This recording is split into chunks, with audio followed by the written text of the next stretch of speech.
நித்தம் நீதான் உழைச்சி பாரு, மெத்த இல்லாம தூக்கம் வரும்.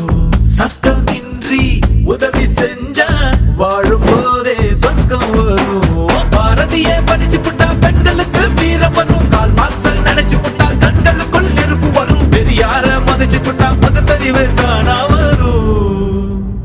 அம்மா அப்பாவை வணங்கி பாரு, எல்லாருக்கும் எல்லாம் வரும்.